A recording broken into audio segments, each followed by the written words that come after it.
Sometimes, yeah, but I mean, there's a lot of different techniques, so, I mean, yeah. Okay. If your startup is the same with everything, your flare, your Airflare, your 90, you're not going to get confused. Do you think it's important when you throw your hand to catch? It's a good practice to stare at your hand as you get it? Yeah, good, because then you know where you're going, if you're going to smack anything, you know. Do you watch it go across? Or I don't focus too much because I'm used to it, but yeah. In the beginning I look there, I make sure I'm staying on the floor, my shoulder's not open enough before I want it to. Okay. I'm staying closed, the legs are going, and I go. Okay, so you follow that hand. You follow that throwing hand, right? Yeah, I'm throwing it a little bit over my shoulder.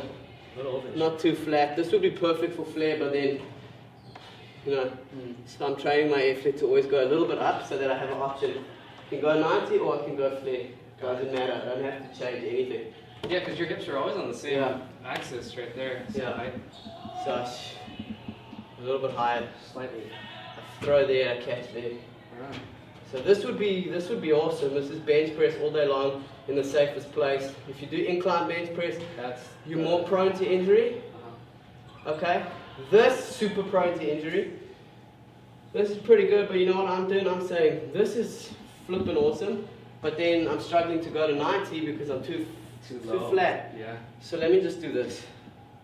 Then this it's best of both worlds. Yeah. Yeah. Because I know that pocket's pretty high. Yeah. I noticed that. But you see, again, with me, with jiu-jitsu is my other sport that I love. I don't like to learn from the guys that are naturally gifted because they're naturally gifted. I like to look at the guys that are normal build, maybe even frail build. Maybe they're not talented, they're not gifted, which means they have to have super great technique in order to be black belt. So, you know, Pocket's amazing. His technique is amazing for him, but his body is also amazing. Short guy, strong build, good structure. I mean, you know, you can see big, long, strong abs, shorter legs in proportion to the upper body. That's all helping. You look at you and me, pretty average build, no super huge arms. So, I mean, there's stuff that he could pull off that we couldn't. Yeah. So we got to maybe, you know, and then also we're heavier than him, we're taller, more impact on the joints, we're aging differently. So for me, man, I would love to use Pocket's technique, but you know what, man, I'm 30 years old, my shoulders used to hurt, my back used to hurt, my knees blown out, my hip almost blown out, so I had to sit there and just design everything again and say, you know what, why is it hurting in this angle? Fix it. Yeah. Let me look at it, you know. Guess what? When you're doing military press, you're losing flexibility. So why do I want an Airflare here? If naturally with age I'm losing strength and flexibility here. You know, you can bench press all day long. So you know what, let's invent an Airflare that's in a bench press. Let me invent this one or this one, that's pretty good. And so I like that, I don't feel any impact. Man, I can do this for the rest of time. So that's what I'm into, you know. The guys might beat me today, but I was there in the late 90s. I'm here today, I'm going to be here for 20, 30 years. So we'll see who's gonna battle me after their knees blown out and their hip is blown out 40 years down the line. We'll see. So yeah, longevity is the game, ain't it? Longevity, bro. Nice. Let's see. Do you flex your foot when you do it? Yeah, because I don't want to look anything like a gymnast. Okay. Well, I don't want to do this at all, so I'm always doing this. I was taught that a b-boy flares to show off his sneaker, not his toes. So a b-boy is always like, this is total b-boy, man. Awesome. This, you know, this is ballet. This is a rock dance. This is top rock. Yeah. So let's translate our design language all the way down the line. We top rocking like this, you know. You got your hustle step, you know, bam, bam, bam. So let's flare like that. We keep the design language throughout all our stuff, and then, you know. Yeah. Yeah. So many reasons, and also, yeah, and also you see if you do this, you're focusing on the quad. Oh, do yeah. this, you're forcing more of the hip to get involved, and the hip has a and the circular motion. hamstring, right? Yeah, in gymnastics, I believe they teach you not to use momentum.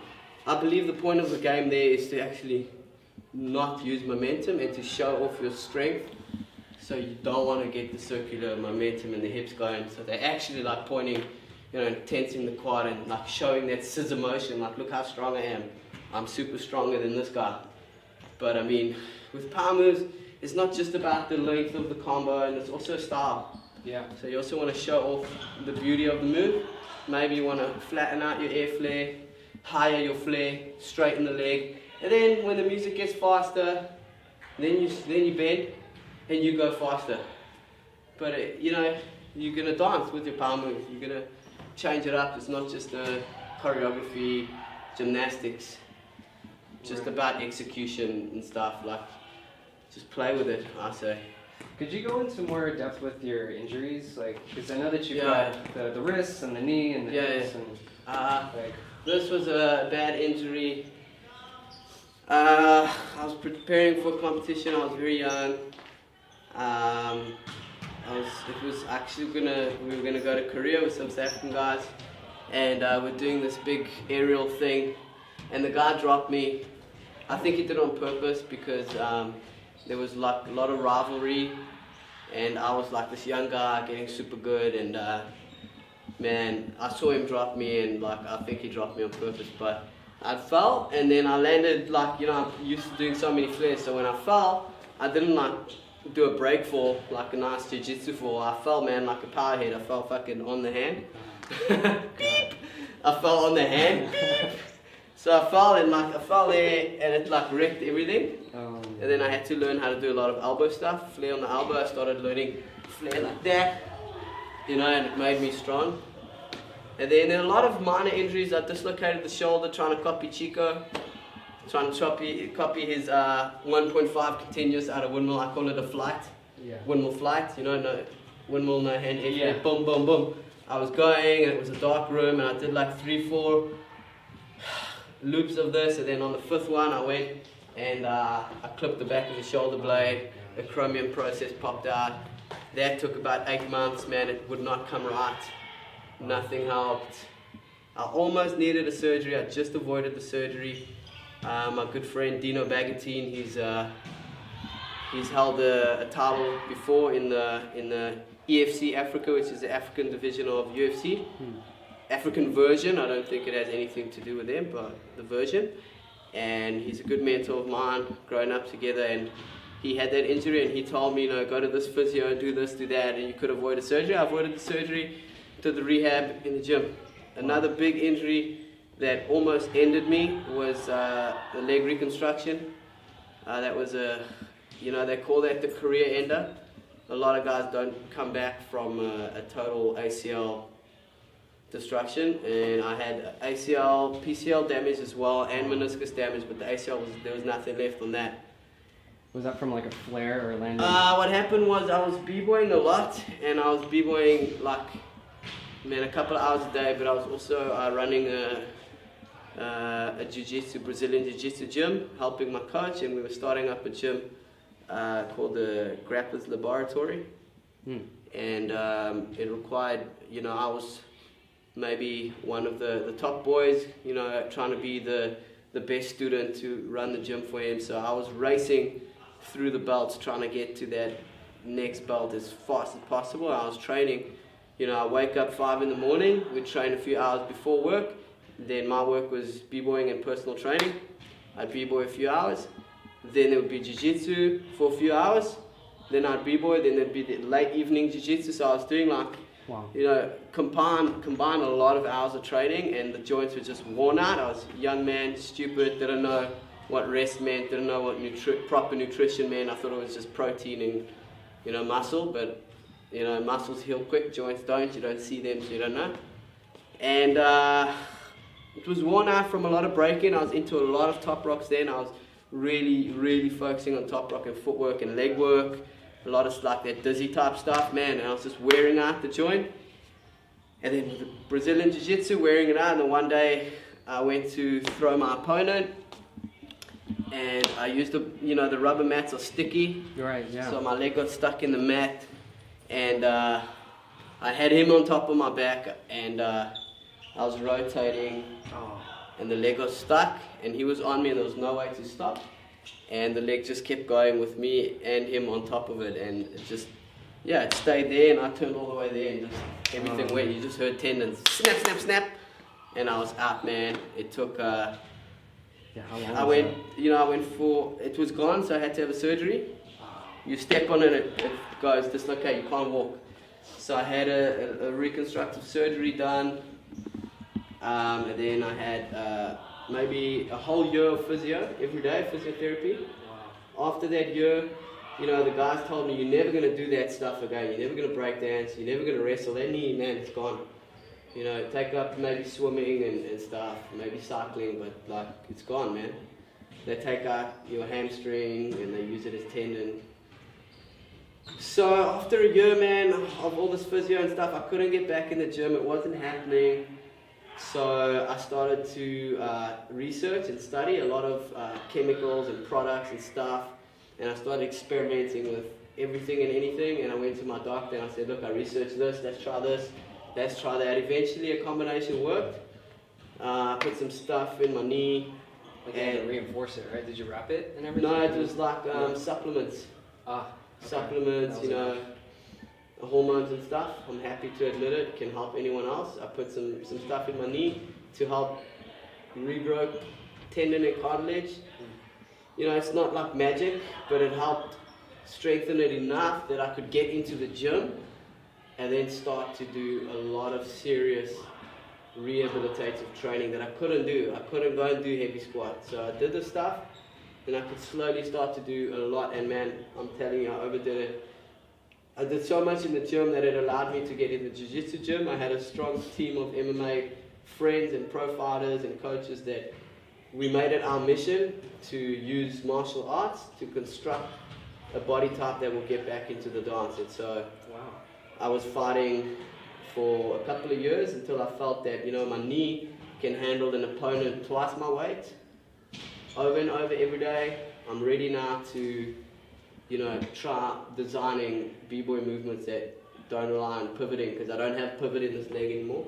So certain top rocks you'll see that I actually make an illusion, like, I might just shift the weight. See, I don't really spin on it. Right. I shift the weight. But this one's cool. This one I can spin because I've got tendon in this one. And then footwork as well. Hours and hours and hours of training my body. I don't sit on my heels, which is actually how you should do footwork. And I don't come out of these good, safe squat-like motions. Yeah. And I just did hundreds and thousands of squats, clean and jerk, good posture, good body, and then my body now is good to that angle.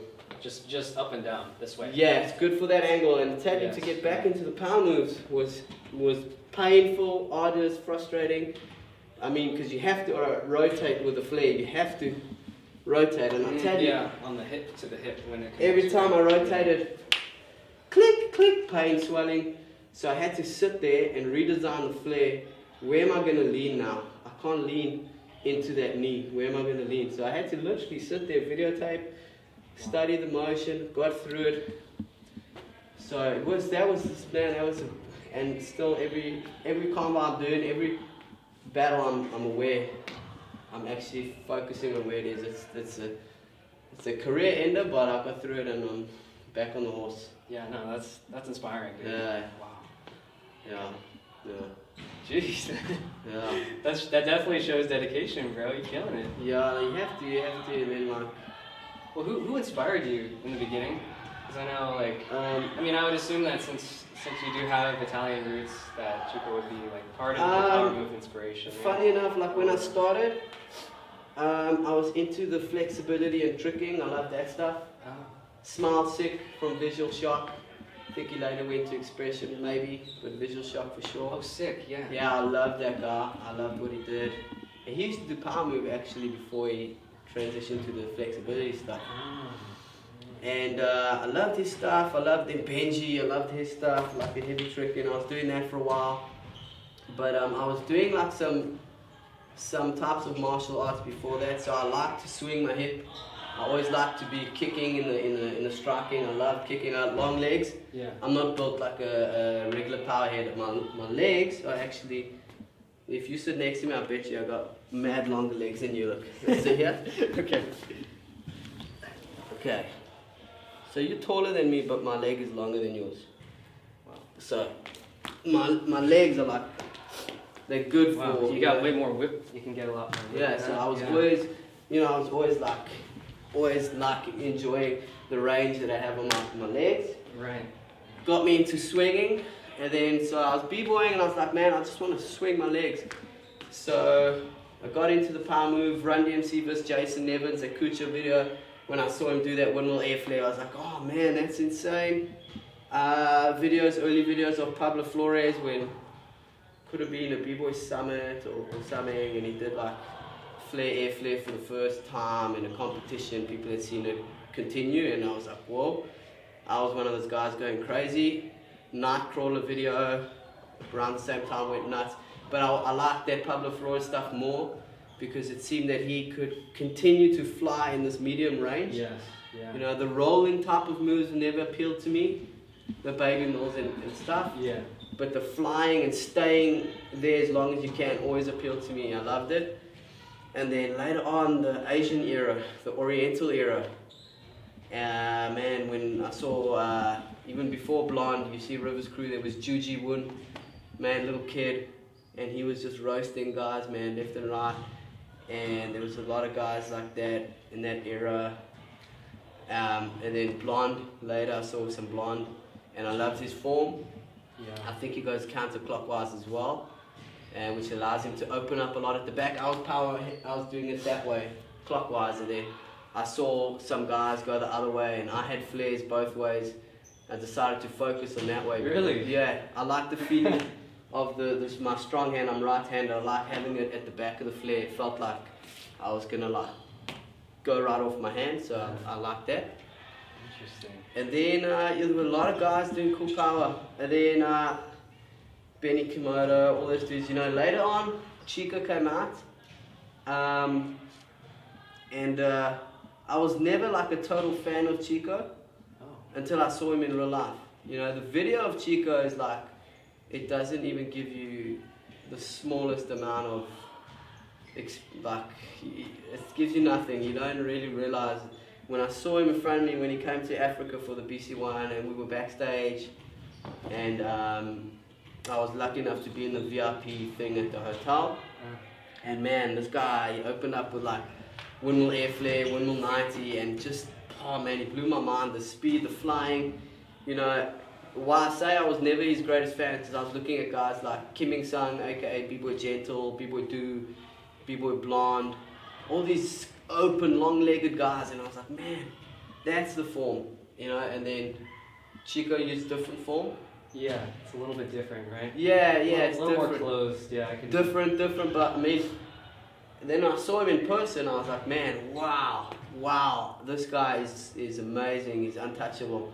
So I became his fan from real life, and he's also a really great guy to talk to. He loves his fan, he gets involved. He's not one of those guys that like perform and run away and don't do cypher and don't train. Like, if you love his stuff, he appreciates it and he wants to talk to you and hang out with you, and it's very motivational and inspiring. So great guy, great human being, and maybe the best powerhead ever. Wow. I still think, Wow. man, Wow. I've seen everyone, and I've seen that guy in front of me, and it is life-changing. So, and then, man, when Punisher came out with that little 2-minute video, with that rock song on, man, that changed everything. The 90s video, right? Where he's doing all kinds of 90s? Is that He's the one? training like in a gym, and he's wearing like a red t-shirt, and he was doing the 90s where he was still looking at his hand. Yeah. He wasn't on that tip yet. He was like grabbing his foot and like... Yeah, I think it was not when he was grabbing, it was Not his that one, yeah. earliest clip. He was only doing like 2 of those one-hand elbows, I believe.